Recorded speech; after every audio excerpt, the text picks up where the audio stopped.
So let's just make it clear why it is important to have some idea about what you are doing during applications. Because I'm sure you already seen a lot of instances where you were applying for one job and multiple hundreds of other people were applying for the same job. And this can be really discouraging, like just to thinking about it, even for me, even for other senior designers who are applying as a designer, of how it almost seems impossible to like get chosen out of like, let's say 800 people. It seems unbelievable. And that's why I want to clarify like how it looks in real life.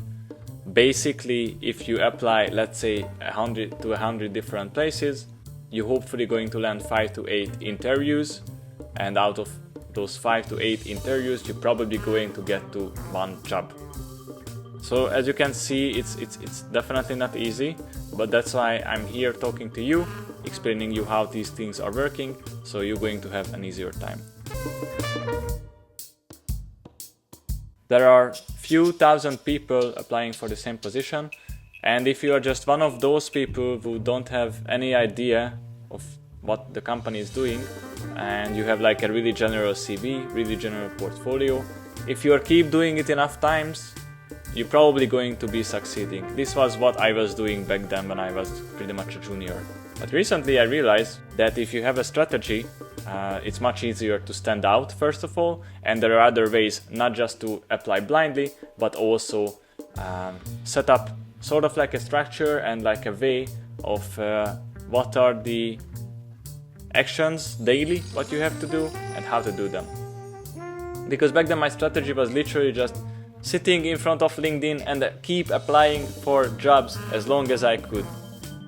And basically my strategy was quantity over quality. Probably even at this point I might apply to multiple thousands or at least 1,000 job applications, job openings. And that's why I can tell you this is really, first of all, discouraging, takes a lot of time, and it's hard. And it really feels like when you're doing this that you're never going to land a job.